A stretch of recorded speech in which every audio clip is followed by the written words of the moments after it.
In this short presentation, we focus on the challenges around freight transport in the larger context of regional planning. I'm really grateful to a couple of expert transport engineers at the City of Hobart for pulling all this material together, Stuart Baird and Angela Moore, who have very diverse portfolios that involve strategic planning as well as statutory planning around problems quite localised in nature through to regional and state problems. So much, all of the material and many of the ideas in this next presentation have come very directly from them. So one of the first things that we need to do is acknowledge the history in terms of how transport works or doesn't work in Hobart. And of course, part of that is to reach right back into our transport history and acknowledge the Aboriginal owners of the land, past, present and future, and acknowledge freight as a problem that's been, or a challenge that's been with people since the beginning of human cultural history. So getting stuff from A to B, whether that's the modern shellfish industry or Aboriginal use of shellfish, this is a problem of moving stuff, sharing stuff, trading stuff that we've been dealing with as people for as long as we've been around. The way that this was posed in terms of City of Hobart's presentation was using a couple of key terms which might not be familiar to you, flux and palimpsest. So I'll talk through each of these because it helps think about and situate current transport challenges in terms of what's come before and what we might expect to happen. So Fluxus is an art movement from the 60s, and this very messy diagram that you see here could easily be replicated in terms of transport through the ages in a city like Hobart. Each decade has different flavours, and even within the decade, there's all sorts of different things going on. So as you'll hear from what I'm about to say, looking at the different commodities, the different fluxes in transport, whether it's moving beer, moving milk, moving fresh salmon, moving flowers, moving people, there's different flavours and different challenges at different scales. And there's also different ideologies behind those different trends, if you like. And so as we head into 2020 and challenges around new technology, autonomous vehicles, drone transport, this changes again. So this is important context in terms of acknowledging that transport and the management and planning of transport is a complicated business. It is a wicked problem, and we do well to acknowledge that right from the start.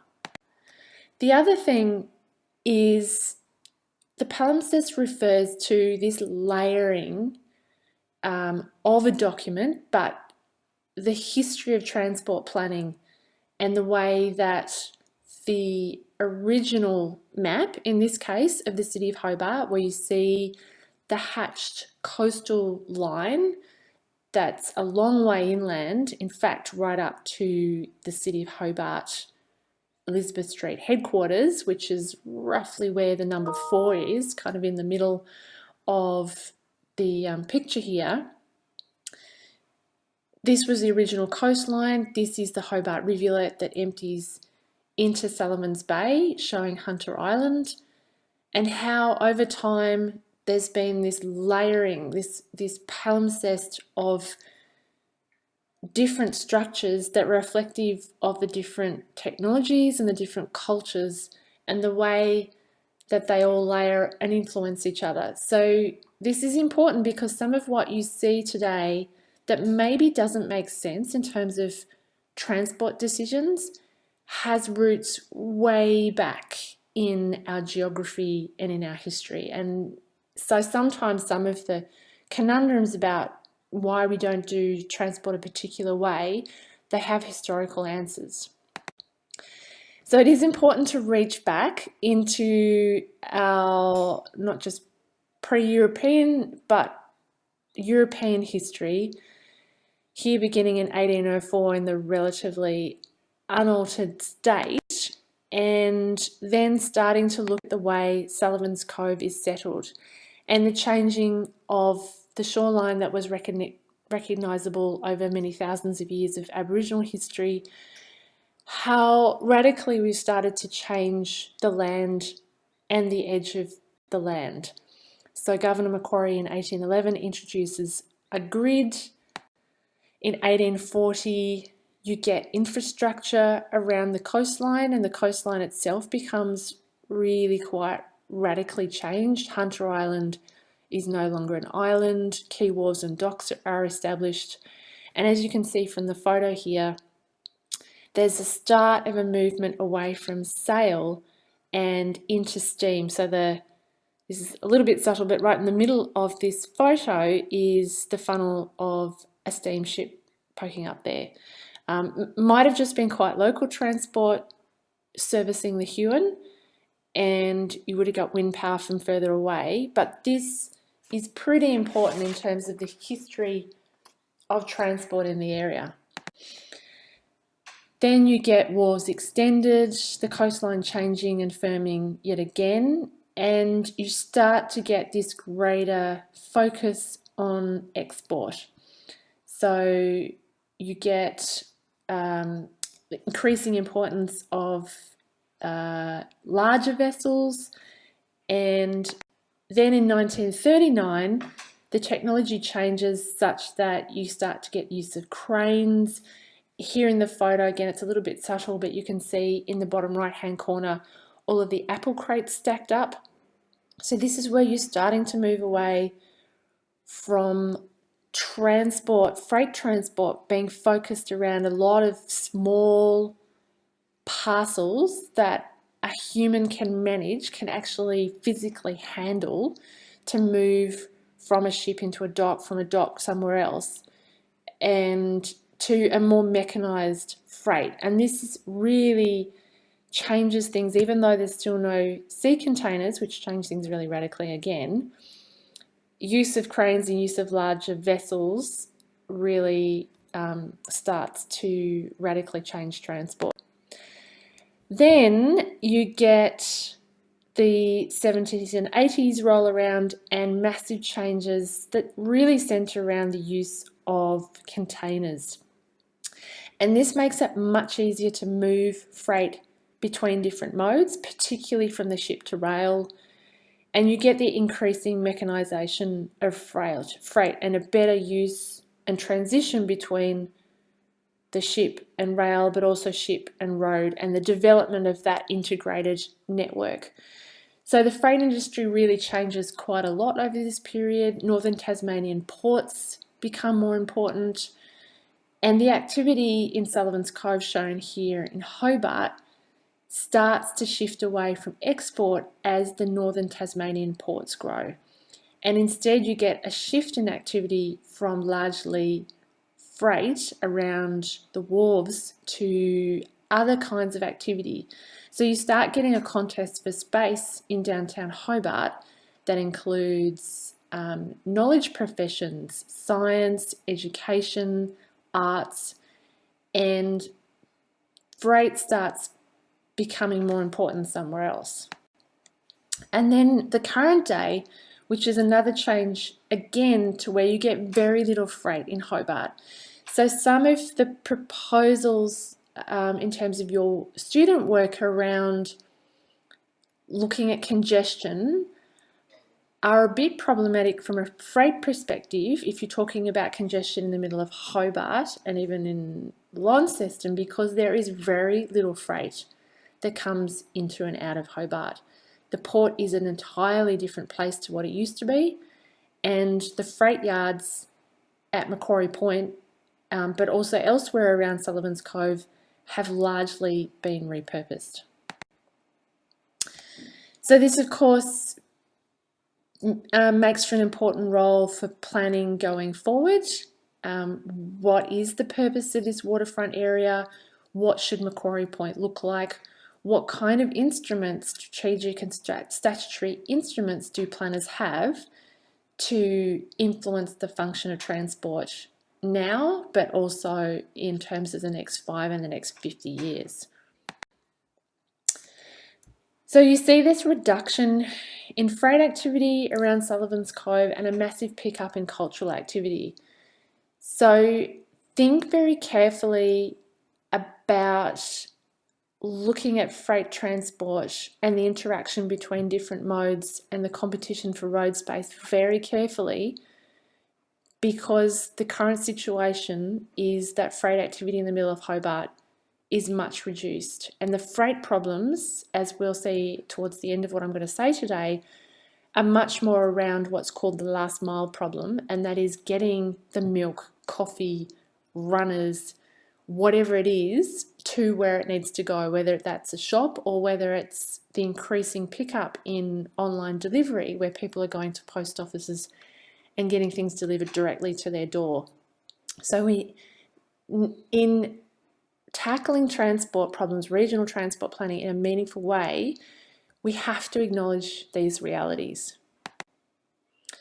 So I really like this. This is via City of Hobart from work by Gell Architects, a Danish firm who does a lot of transport planning all around the world and has done consultancies in both Launceston and Hobart.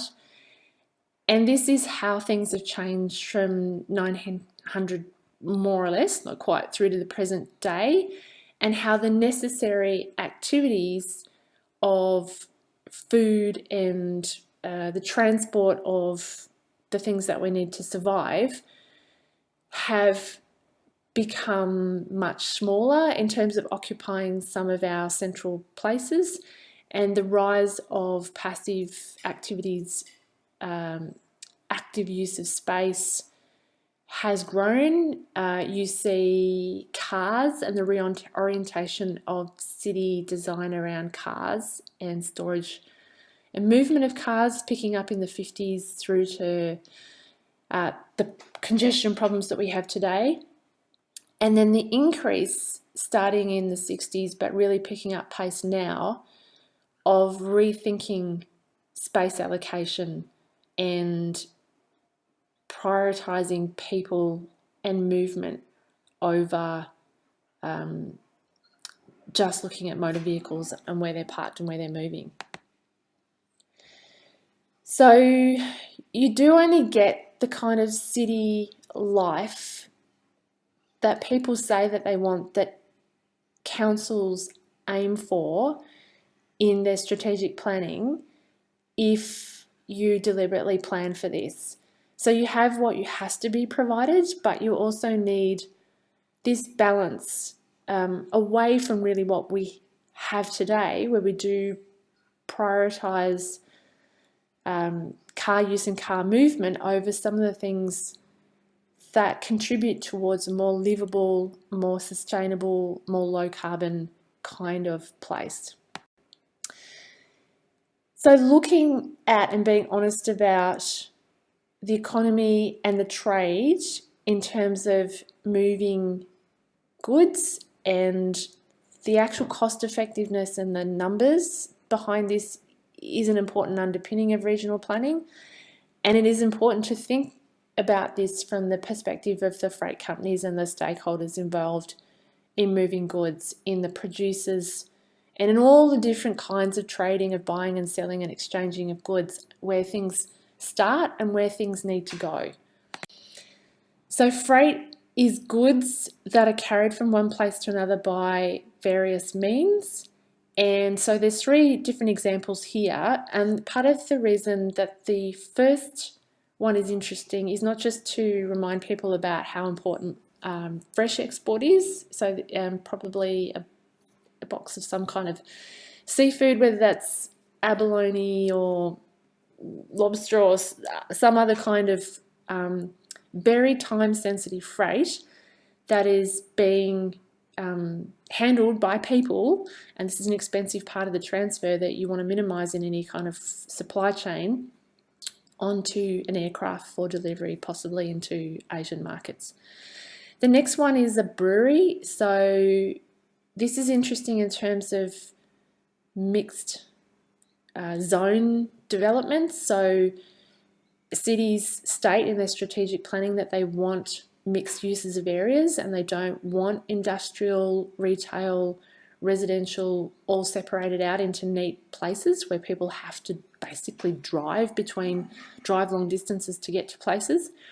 But it then creates other local problems about the beer truck coming in at potentially unsociable hours in terms of people sleeping, because the beer needs to get out of the brewery in South Hobart down to another distribution centre or wherever it needs to go to not only get exported but to be distributed around the city.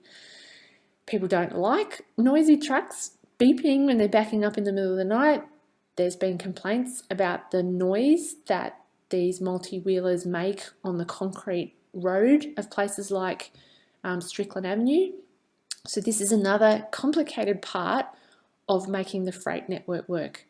The third image here shows part of what I referred to earlier, the last mile problem, and getting freight, which might be actually wheeled around in the case of Australia Post delivering in the middle of Hobart, or by bike courier, which is incredibly popular in places like the City of London because you simply can't move things efficiently by car. Then these different modes and the different problems of the different goods are part of the complicated problem that is freight management.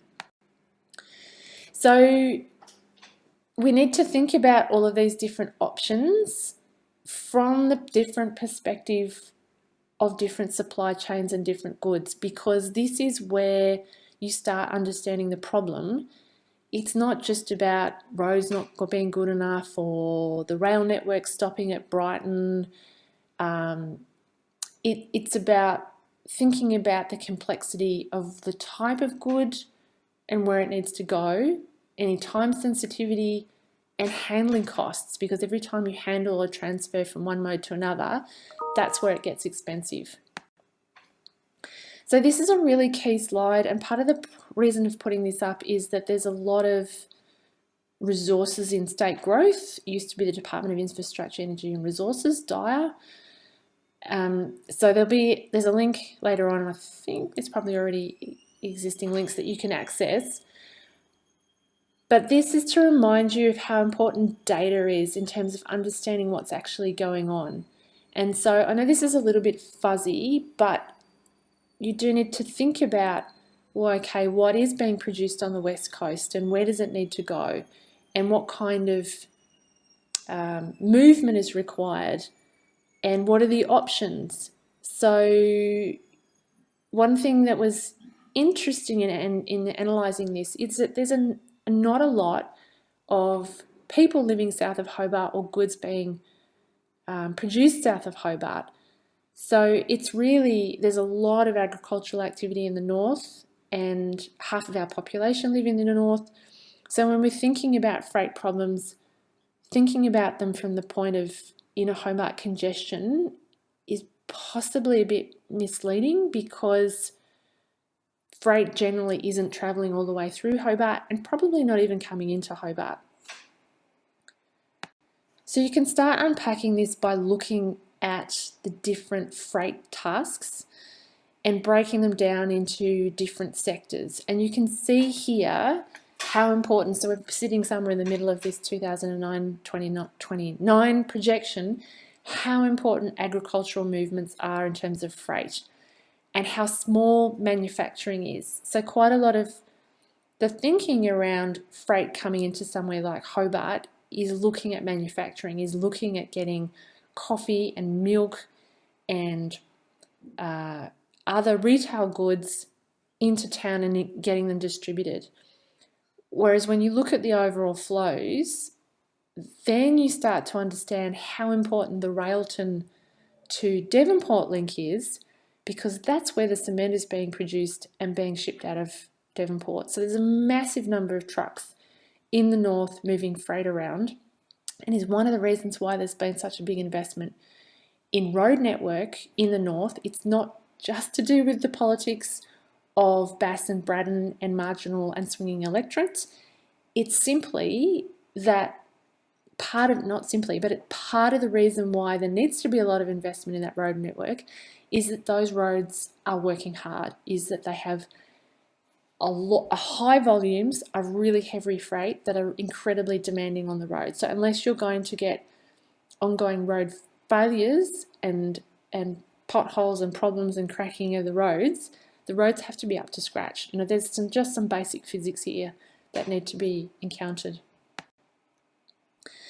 So the different supply chains is a really good way of looking at this, because depending on which chain you're thinking about, the freight problem is completely different. So whether you're looking at salmon or whether you're looking at zinc getting out of Bell Bay, beer from South Hobart, vegetables from mostly in the north, peas, carrots, potatoes, entirely different kind of analysis. So if you're thinking about potatoes, for example, being grown in those beautiful, rich northern soils, for example, around Scottsdale, and then needing to get them to a processing centre where they're cleaned, possibly chopped, in case of potatoes that end up in McDonald's, being coated and packaged, frozen, ready to go somewhere else, ready to be distributed out to chains.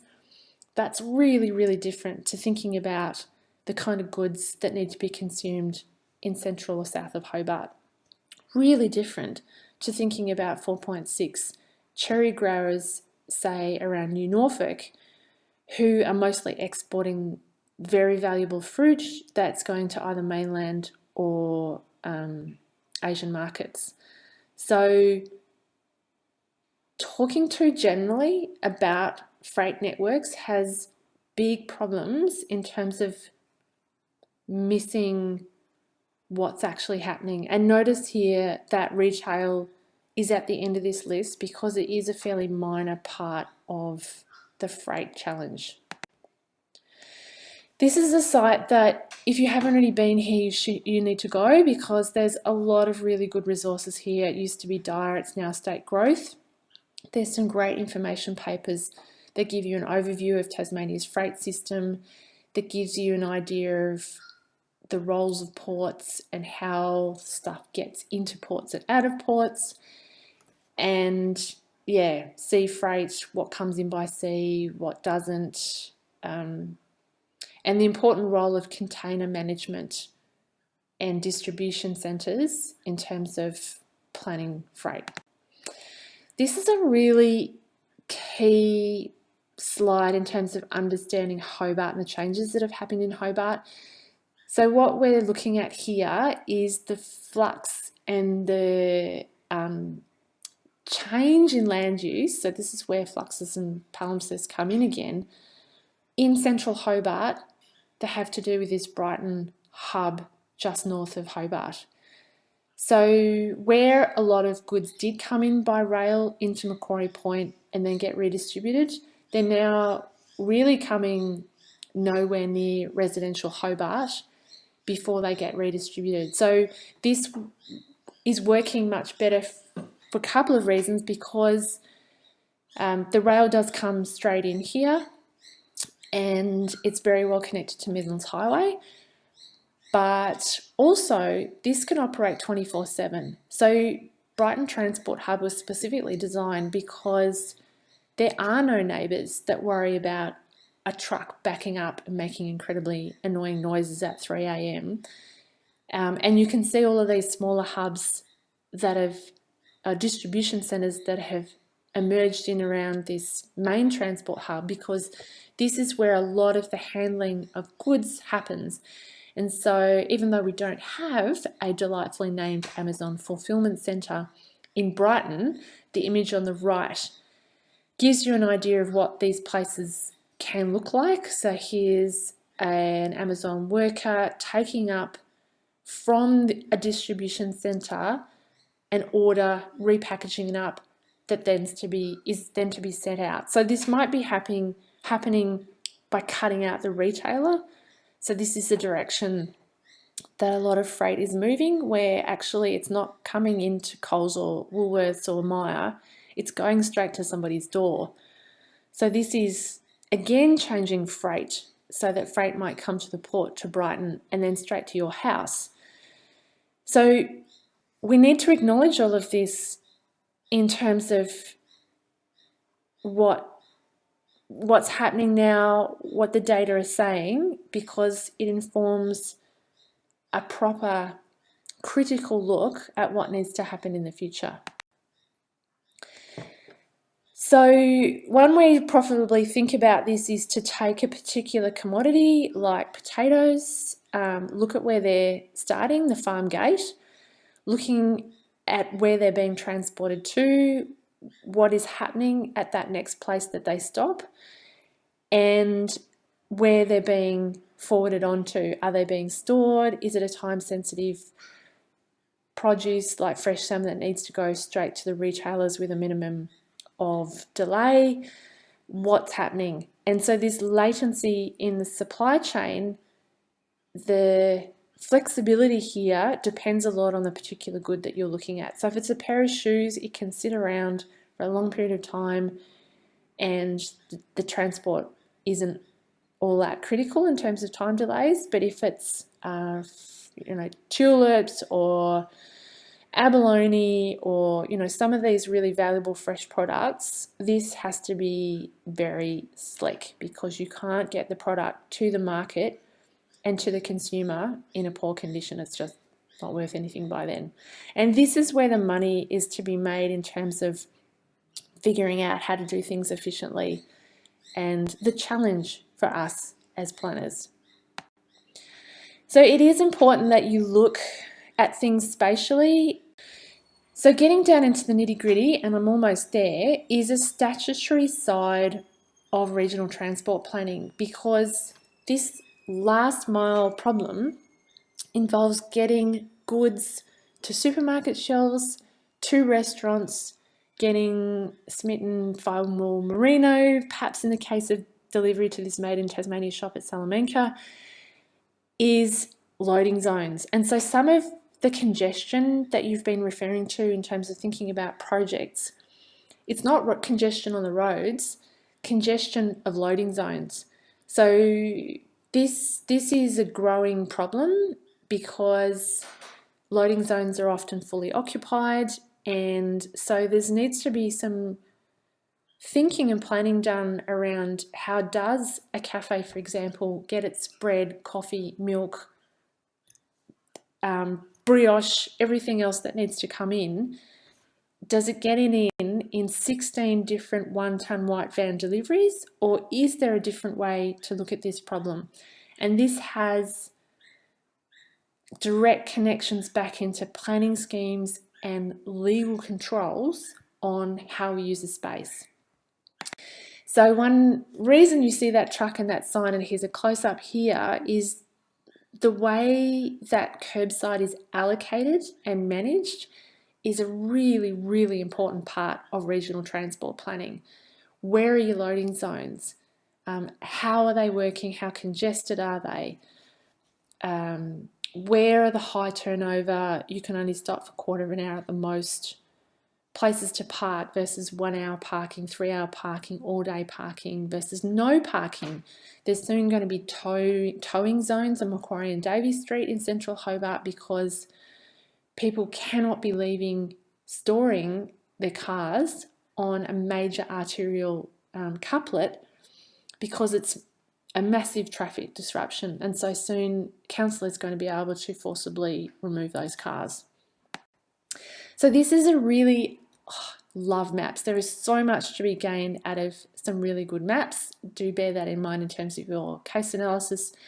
This is a map of loading zones in the city of Hobart, and some of these loading zones are in massive demand and are congested, and you have trucks adding to the on-road congestion by having to circle around to find space. So there's all sorts of interesting solutions, possible solutions to problems around management of time allocation, around keeping people safe. So it's hard for me to point it out, but right in the middle of this map is Elizabeth Street Mall, and there's no loading zones, you can't get in there. Although you can get in at night, the bullets come down at night, and places like Target can be serviced in the middle of the night. But this whole statutory side of curbside allocation is a really important part of the bigger picture of how goods move around our cities, between cities, and how freight is handled.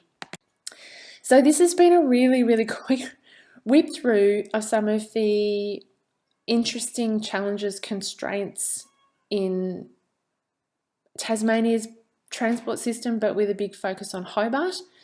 I hope it's been useful, and I hope it starts helping you unpick the challenge that is freight transport in Hobart.